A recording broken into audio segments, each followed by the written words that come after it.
If you have been on the internet this past month, then you have most likely already heard the news, but in case you haven't, the king of MMOs has finally been dethroned.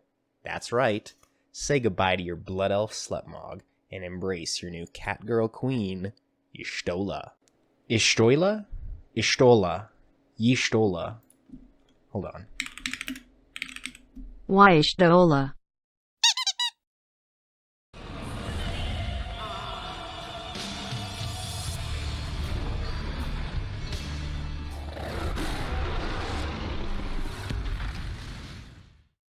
Alright, so real quick before we jump into Final Fantasy, just want to give some context as to who I am. So I started playing WoW in Mists of Pandaria. I joined my first Mythic raid team in Warlords of Draenor. I got really good in Legion, ended up getting a rank 1 parse on a Mythic boss, which was one of my greatest accomplishments. Not only in World of Warcraft, but also in life, which sounds pretty sad, but what can I say? I'm a nerd.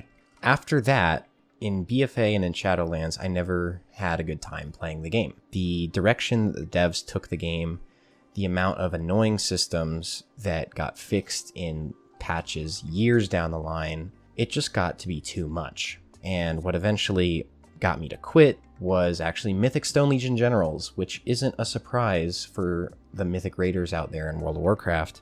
Now, Mythic Stone Legion Generals was not the only reason I quit. It was also the Renown grind, it was Maw dailies, it was Torghast, it was weekly Mythic Pluses. All of that just so that I could go into Castle Nathria 12 hours a week and not enjoy myself because the fights were so poorly designed. So hopefully that gives enough context as to where I'm coming from. Now we can finally get into Final Fantasy XIV.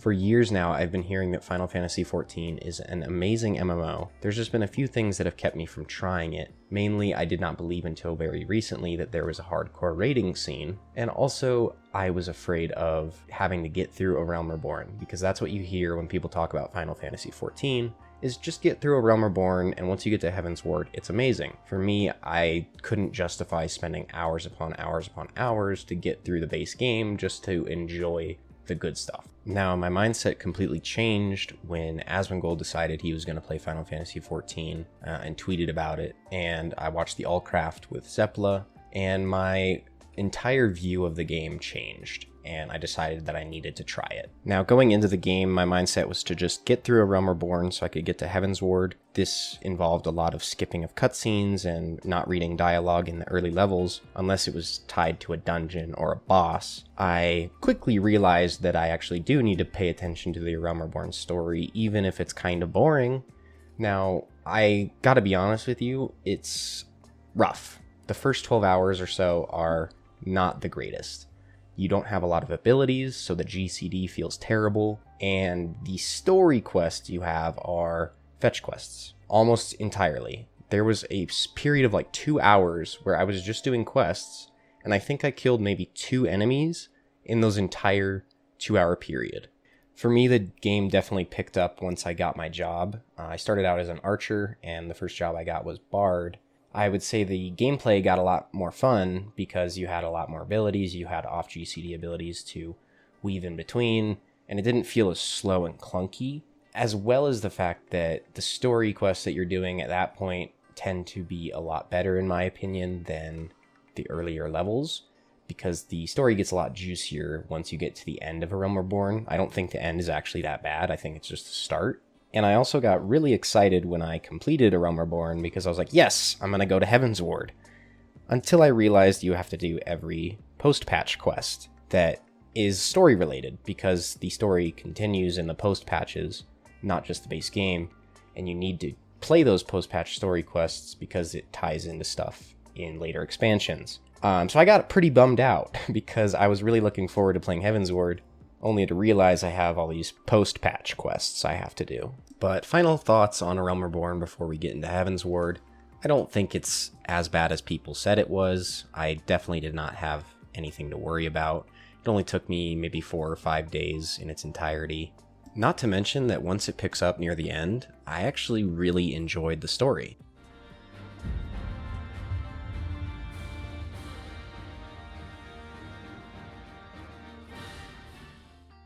Alright, so I finally reached Heavensward, But before I was able to jump into the story that I was looking forward to, I wanted to unlock Machinist because it was the job that I really wanted to play from the very beginning.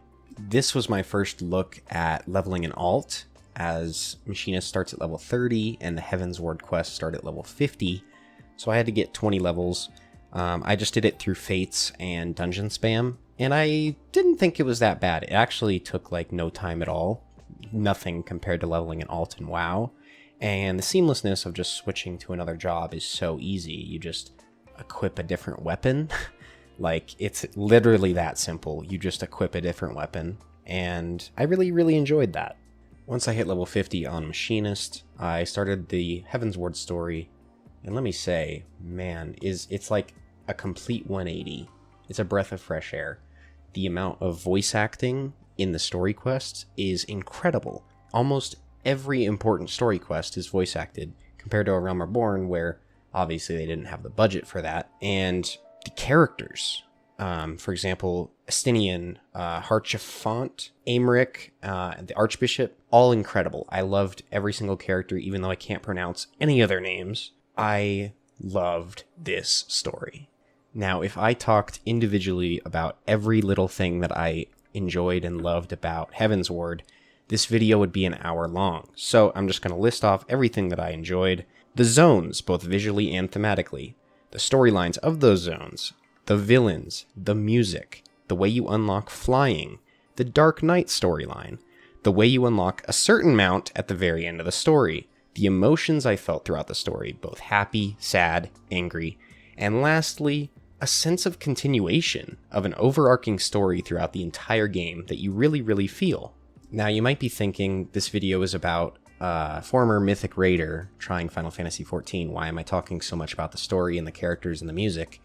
And we're getting to the good stuff, but I just wanted to get the story stuff out of the way because I do really enjoy it. I didn't think that I would, as someone that has never cared too much about story unless I'm playing like God of War, for example. I think that says a lot about Final Fantasy XIV because I never actually read story quests or listen to cutscenes. I just skip everything because I enjoy the gameplay most of all. So, with that being said, let's get into the gameplay.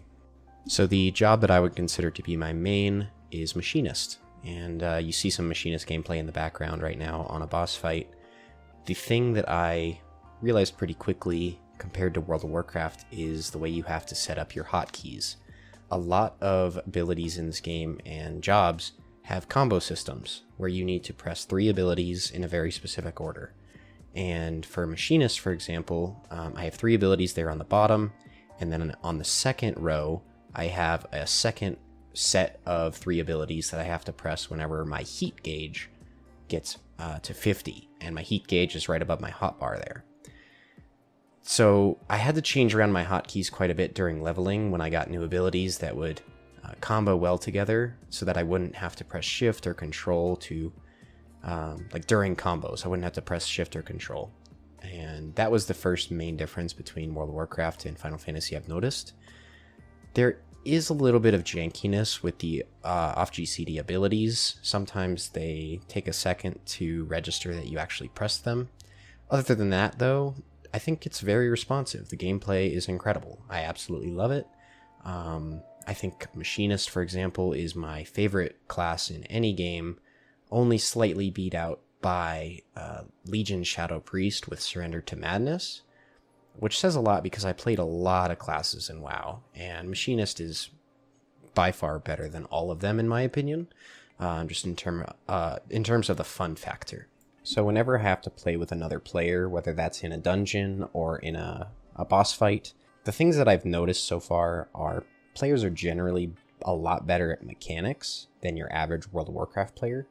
I would attribute this to everything being based games. So you don't have to have like a boss add-on, you don't have to have weak auras to understand what bosses are doing, what abilities are happening. And also the fact that it's universal, the markers that happen when you need to stack or when you need to get out of something, it doesn't change from fight to fight. And I think players can quickly pick up on, okay, I need to move out of this icon, or I need to move in for this icon. Whereas in WoW, you have a wide range of players. You have the players that have the boss mods, they have the weak auras, and they're very, very good at mechanics. And then you also have players that don't bother to install add-ons, and then they have absolutely no idea what to do in some of the new boss fights, because Blizzard has gotten so good at confusing fights that you absolutely need weak auras to understand. Now, while we're on the topic of add-ons, we might as well address the damage meters.